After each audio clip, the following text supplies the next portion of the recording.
Have you ever wondered what happens when a single act of kindness turns into a life-altering battle? A black single father took in a girl for just one night without knowing she was the daughter of a millionaire. You really thought you could take advantage of my daughter and get away with it? Richard Whitmore's cold voice echoed through the phone as Andre held the receiver with trembling hands. I'm going to destroy you and your pathetic family. Andre Soua, 34, worked as a nurse on the night shift and never imagined that a simple act of kindness would turn into the biggest nightmare of his life. 3 weeks earlier, during a violent storm, he had found a young woman soaked and frightened on the street. Without hesitation, he offered her shelter in his modest home where he lived with his 7-year-old daughter, Isabella. The girl introduced herself as Emma, a college student who had lost her wallet and cell phone. For 2 weeks, she lived with them as a family, helping with household chores, playing with Isabella, and forming genuine bonds. Andre never suspected that Emma was actually Sophia Whitmore, heir to a real estate empire valued at $200 million. Daddy, who's yelling on the phone? Isabella appeared in the kitchen, still in her pajamas, rubbing her sleepy eyes. Andre forced a reassuring smile as he hung up, but his heart was racing. Whitmore's threats had been clear: kidnapping charges, destruction of his career, loss of custody of Isabella. Wait, could a simple recording change everything? What Richard Whitmore didn't know was that Andre had meticulously documented every moment of Sophia's stay. Not because he was suspicious, but because he worked with hospital protocols and was in the habit of recording everything, every conversation, every tear of gratitude from the young woman, every moment of genuine affection between her and Isabella. Everything was carefully filed away. When Sophia left that morning, leaving only a handwritten thank you note, Andre never imagined that 3 days later his life would be turned upside down. The first sign came when he was called to the hospital's boardroom. We received an anonymous complaint about your inappropriate behavior outside of work, said the supervisor, avoiding his eyes. As Andre watched the security guard search his apartment under a suspicious court order, something in his expression remained strangely serene. Isabella clung to his leg, confused and frightened. But he simply stroked her hair and whispered, "Don't worry, daughter. Some very powerful people are about to find out that they have completely underestimated the wrong man." If you're enjoying this story of injustice and don't want to miss the moment when the truth comes out, don't forget to subscribe to Black Voices, because what happens next will show you that even the richest can be brought down by a simple recording. The persecution of Richard Whitmore didn't take long to intensify. The next day, Andre received a notification from Isabella's school informing him that her tuition had been blocked due to pending legal issues. The same happened with his health insurance, bank account, and even the financing for his small apartment. "Daddy, why did the lady at school say I can't eat in the cafeteria anymore?" Isabella asked as Andre drove her home. Her innocent eyes reflected confusion and fear, feelings he never wanted his daughter to experience because of his kindness. Andre hugged the girl tightly, feeling the weight of injustice burn in his chest. Richard Whitmore was using his financial power as a weapon, systematically cutting off every aspect of Andre's life. The man didn't just want revenge. He wanted to completely destroy an innocent family. The call came at 2 o'clock in the morning. "See how easy it is to dismantle your pathetic little life." Whitmore's voice dripped with venom. "Tomorrow, I'm canceling the rest of your contracts. In a week, you'll be out on the street, and that's just the beginning." What Whitmore didn't know was that Andre had grown up in public orphanages, surviving a system that tried to break him at the age of 5. He knew intimately the feeling of having everything brutally ripped away, of being underestimated by people who judged his worth based solely on the color of his skin and the absence of an important last name. "My father built an empire from scratch," Whitmore continued, his arrogance overflowing through the phone. "You're just another freeloader trying to hold on to what isn't yours." Sophia was vulnerable, confused, and you took advantage of the situation. Andre remained silent, letting the man reveal every layer of prejudice and privilege that shaped his worldview. Every word was being recorded on the app he had discreetly downloaded after the first threat. A habit developed over years of working in hospital environments where documentation was a matter of life and death. "People like you," Whitmore spat out the words, "need to be reminded of their place in society. You thought you could play happy family with a Whitmore? My daughter is worth more than you could ever hope to earn in 10 lifetimes." The next morning, Andre received an unexpected visitor. Dr. Sandra Martinez, a civil rights lawyer he had met years ago during a discrimination case at the hospital, knocked on his door with a determined look on her face. "I've heard rumors about your situation," she said, stepping inside without waiting for him to invite her in. "Richard Whitmore isn't just known for his wealth, Andre. He has a history of using legal intimidation to silence people he considers unsuitable for his family." Sandra revealed that this wasn't the first time Whitmore had gone after someone. 3 years earlier, he had financially ruined a young teacher who had fallen in love with his niece. 2 years before that, he destroyed the career of an artist his eldest daughter had met in Paris. "The pattern is always the same," Sandra explained, spreading documents across Andre's coffee table. "Threats, financial persecution, legal pressure until the person disappears from their lives.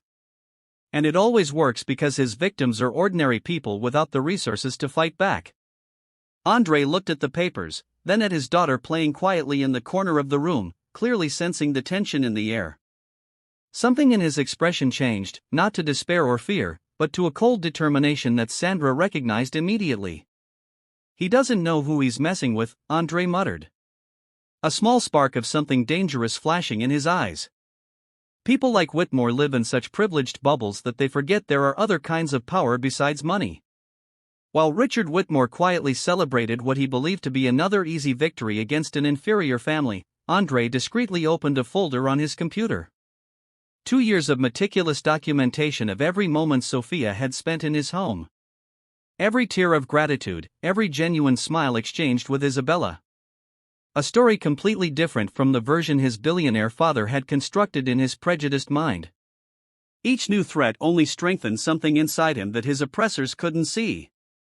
A silent force fueled by the very injustice they tried to impose, preparing to reveal truths that would shake the Whitmore empire to its gilded foundations. Andre spent the next 3 days working discreetly with Sandra Martinez, turning her small apartment into a makeshift operations center. While Isabella slept, they analyzed every recording, every document, every digital footprint Whitmore had left behind during his threats. "Look at this," Sandra pointed to the laptop screen, her eyes shining with discovery. "Whitmore has used the exact same intimidation tactics in at least 4 cases over the last 5 years, always following the same script: financial isolation, legal pressure, and systematic harassment." What they had uncovered was a frightening pattern. Richard Whitmore wasn't just a protective father. He was a social predator who used his wealth as a weapon against anyone he deemed unfit for his family. Each victim had been silenced through $1 million settlements accompanied by confidentiality clauses.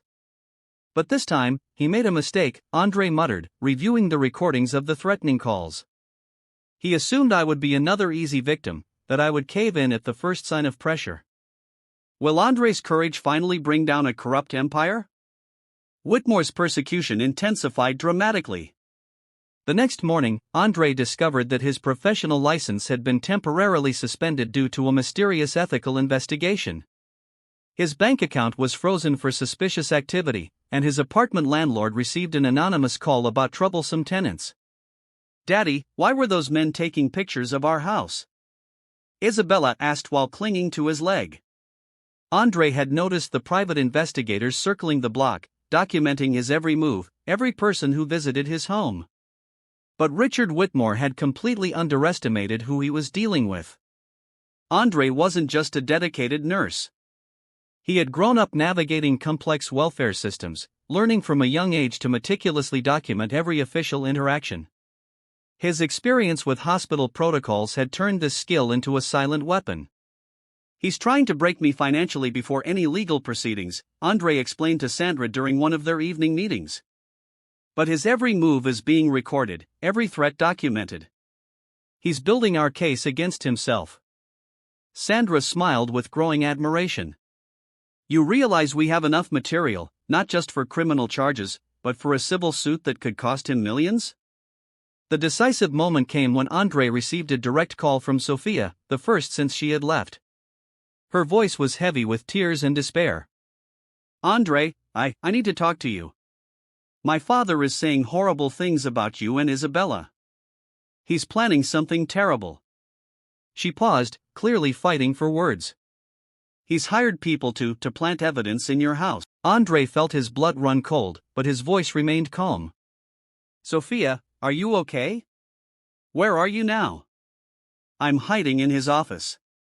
I overheard a phone conversation. He's going to try to frame you for kidnapping and worse things. Andre, you have to get out of there. Take Isabella and get out of town. Andre looked at Sandra, who had heard the entire conversation on speakerphone. She nodded. She was also recording everything. Sophia, listen carefully. Don't do anything that could put you in danger. But if you can document these conversations. I'm already doing that, she whispered. For weeks, I have recordings, emails, messages. Andre, my father isn't just cruel. He's dangerous. He's ruined so many people. The call was abruptly cut off, but the revelation completely changed the game. Now, it wasn't just Andre and Sandra against a powerful billionaire. They had an ally on the inside, someone with direct access to Whitmore's strategies and evidence. That night, Andre put Isabella to bed with a serenity she hadn't seen in days. She noticed the change in her father. Daddy, you seem less worried today. Andre kissed her forehead gently. Sometimes, sweetheart, when very bad people try to hurt good people, they end up hurting themselves. And Daddy is just waiting for that to happen. In the kitchen, Sandra organized documents with an efficiency that impressed Andre. Do you realize what we have here, she said, pointing to the piles of evidence? This isn't just a case of harassment or intimidation. It's a criminal pattern of conspiracy, extortion, and abuse of power. Andre nodded, but his eyes revealed something deeper. Sandra, I grew up being underestimated my whole life by teachers, by bosses, by a system that saw me as just another young black man with no future. I learned that the best defense isn't to fight back with anger. It's to let others reveal who they really are. And Whitmore is revealing much more than he realizes. Sandra agreed, smiling. As they organized the last pieces of evidence for the night, Andre received a text message from an unknown number. It was Sophia. Tomorrow at 10 o'clock in the morning, he's going to plant drugs in your house. I have a recording of him ordering it. Don't be there. Andre showed the message to Sandra, who immediately began making calls. Let's turn his trap into our biggest victory, she said, her eyes shining with determination. For a moment, when Andre looked out the window and saw the investigators still circling his street, everyone would have thought they were witnessing yet another easy victory for a billionaire over a humble family. But anyone who looked closely at the serene smile on Andre's face would have noticed that it wasn't resignation that moved him. It was the quiet confidence of someone who was about to turn his oppressor's arrogance into the weapon of his own destruction. At 9:45 a.m., Andre sat calmly in a van parked 3 blocks from his home, watching multiple computer screens that transmitted live images from every room in his apartment. Sandra had organized a professional surveillance system during the night with hidden cameras and strategic angles. They're here, Sandra whispered, pointing to one of the screens showing 2 men dressed as maintenance technicians approaching the back door. One of them was carrying a toolbox that looked suspiciously heavy for a simple plumbing job. Andre adjusted the headphones connected to the directional microphones that had been discreetly installed. Every word, every movement was being recorded in high definition with automatic timestamps and GPS locations. Are you sure the big guy isn't home? Asked the first man as he forced the lock with a professional master key. Whitmore confirmed that he's at work until noon, replied the second, removing 3 small plastic packages from the toolbox. Let's spread these all over the house. The kids' room, the kitchen, under the mattress. The more obvious, the better. Andre clenched his fists but kept his breathing under control. Isabella was safe at Sandra's house, completely unaware of the horror her father was witnessing unfold in her home.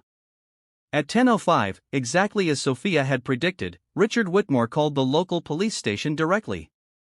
I have information about suspicious drug activity at apartment 17 on Maple Street, he said using a slightly disguised voice. I believe there is a child in immediate danger. What Whitmore didn't know was that Sandra had anticipated this move.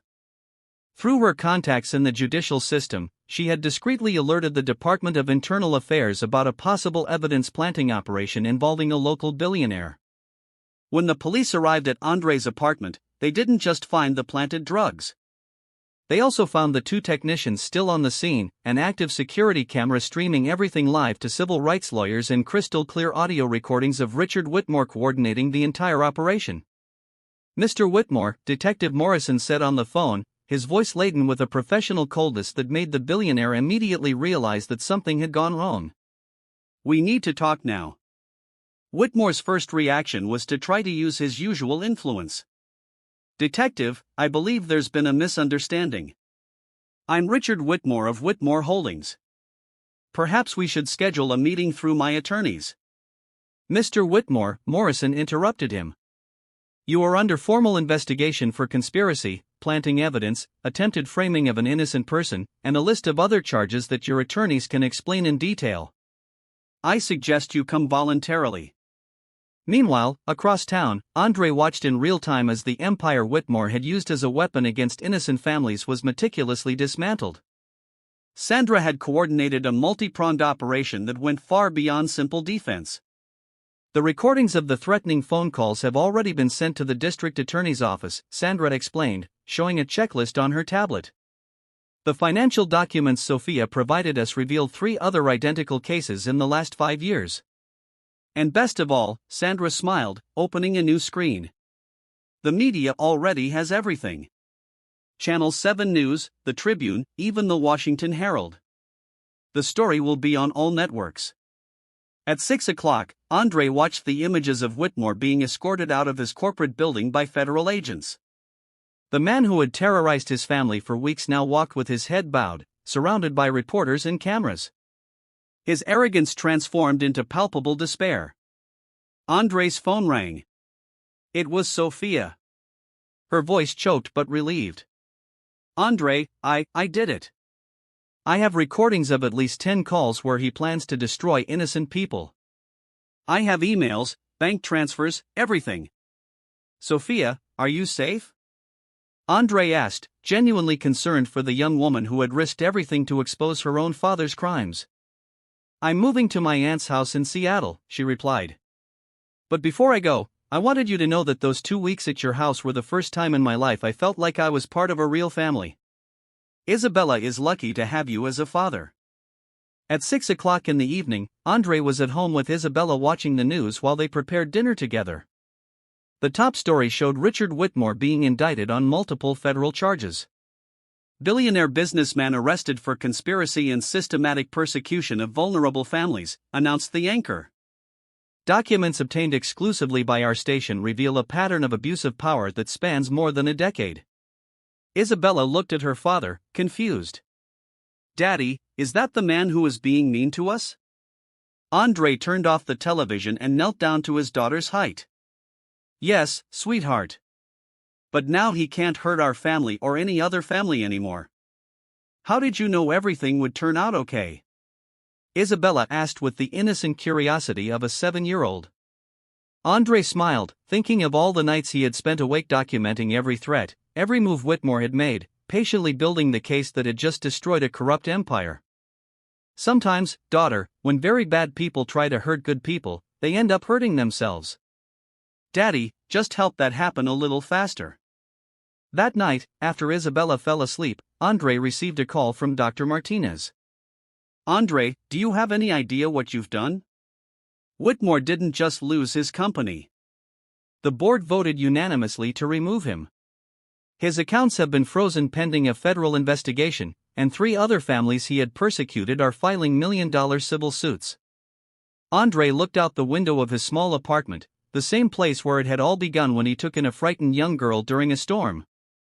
3 months later, the man who had tried to destroy her life out of pure prejudice was facing the complete ruin of everything he had built through intimidation and abuse of power.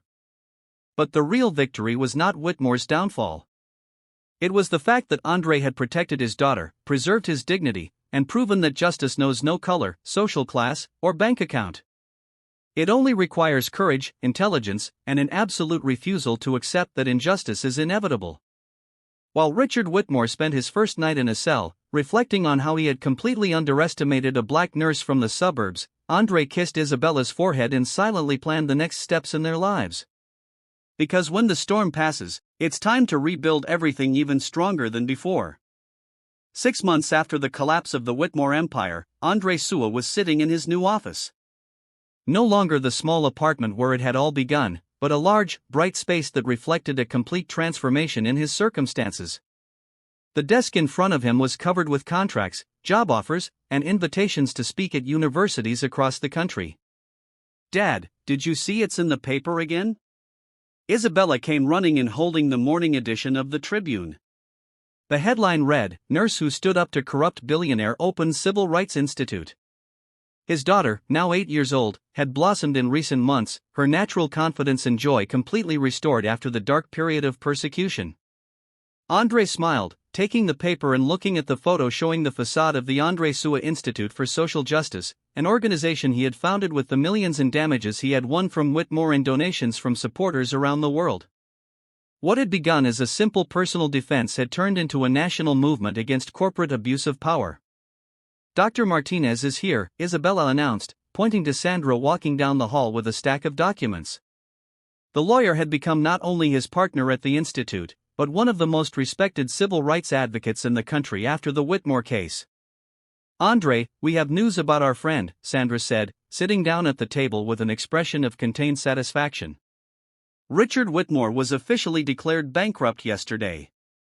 The last of his assets were auctioned off to pay compensation to the families he persecuted." Andre nodded silently. Over the past few months, he had discreetly followed the systematic dismantling of Whitmore's life. First came the criminal charges that resulted in 3 years in prison. Then came the civil suits that drained every penny of his fortune. Finally, complete social isolation. Former friends, business associates, and even family members abandoned him when the extent of his crimes became public. "He tried to contact me again," Sandra continued, "third letter this month. He keeps trying to negotiate some kind of deal, offering information about other influential people involved in similar schemes." Andre looked out the window of his office, which overlooked the park where Isabella played during pinball. "People like Whitmore never really understand what they did wrong," he muttered. "They just regret getting caught." The phone rang, interrupting his thoughts. It was an international call. Oxford University offering him a chair in social justice studies based on his pioneering work documenting institutional abuse of power. Andre had inadvertently become one of the world's leading experts on how individuals can effectively confront systemic corruption. "Are you going to London, Daddy?" Isabella asked, overhearing part of the conversation. "Just for a few months," Andre replied, stroking her hair, "to teach other people how to defend themselves when powerful people try to hurt them." Meanwhile, across town, Richard Whitmore sat in his small prison cell, surrounded by newspaper clippings documenting his downfall. Each headline was a painful reminder of how he had completely underestimated a nurse from the slums. His lawyers had abandoned the case when he could no longer afford their fees. His wife had divorced him and moved to another state under a new name. His children refused to take his calls. The most brutal irony was that Whitmore, who had spent decades using his wealth to silence people he considered inferior, now depended on the charity of the prison system for his basic needs. The man who once owned 3 mansions now shared a 6-foot space with a cellmate who treated him with the same contempt he had shown vulnerable families. On the afternoon of that same Friday, Andre received an unexpected visitor. Sophia Whitmore, now using her mother's surname, Morrison, knocked on the door of his institute. She had changed dramatically in recent months, her appearance reflecting a confidence and purpose she had never shown during her years as a privileged heiress. "I wanted to thank you in person," she said, sitting down in the institute's reception room. "Not just for protecting me, but for showing me that there are people willing to do what's right, even when it costs them everything." Sophia explained that she had used her remaining inheritance, the asset she had managed to preserve before her father's bankruptcy, to establish a fund to support families who were victims of corporate persecution. She was studying law and planned to devote her career to cases similar to Andre's. "My father always told me that people like you were different, inferior," she said, her tears reflecting years of personal growth. "It took me 22 years to understand that the only person who was inferior was him and me for believing his lies." Isabella, who had just returned from school, entered the room and immediately recognized Sophia. "Emma," she cried, running to hug her. To the little girl, Sophia would always be the kind young woman who had shared her pancake mornings and Lego afternoons. Andrei watched the reunion with a mixture of emotion and satisfaction. His decision to take in a frightened young girl during a storm had set off a series of events that not only protected his family, but had created waves of positive change that spread far beyond his personal circumstances. That night, after Sophia left and Isabella went to bed, Andrei sat alone in his office, reviewing the Institute's reports. In just 6 months, they had helped 43 families confront abuses of power, resulting in total damages of over $8 million and the arrest of 12 corrupt executives. His phone rang once more. It was a CNN reporter requesting an interview for a documentary on the Whitmore case that would be broadcast nationally. Andrei declined politely, as he did with most media requests. His victory had not been about fame or recognition. It had been about protecting his daughter and proving that justice knows no class or bank account. When Andrei closed his eyes that night, his last thoughts were not about Richard Whitmore rotting in a prison cell, or about the millions of dollars his institute was bringing in, or even about the prestigious offers that arrived weekly from universities around the world. He thought about a storm on a cold night, about a frightened young woman who needed help, and about his instinctive decision to open his front door. That simple choice to show kindness to a stranger had become the foundation for everything that followed. Andrei had learned that true revenge is not destroying those who hurt you. It is building something so meaningful and powerful that it renders any damage they tried to cause irrelevant. Richard Whitmore had tried to break a humble family, but he ended up creating a movement that would protect thousands of other families in the future. Isabella slept peacefully in her room, secure in the knowledge that her father was a man the world respected and admired. She would grow up knowing that strength doesn't come from how much money you have or how powerful your enemies are. It comes from always doing what's right, even when it costs everything. And especially when everyone assumes you don't have the power to fight back. The best revenge, Andrei had discovered, is to build a life so full of purpose and impact that those who try to destroy you become nothing more than irrelevant footnotes in the story of your victory. And while Whitmore languished in obscurity and failure, Andrei knew that every new family protected by his institute was further proof that kindness, when combined with courage and intelligence, always triumphs over corrupt privilege. If this story of justice and overcoming adversity has touched your heart, don't forget to subscribe to Black Voices and turn on notifications. Because in the real world, stories like Andrei's are happening every day, proving that anyone can stand up to injustice and win as long as they have the courage to document the truth and the wisdom to turn suffering into strength to protect others.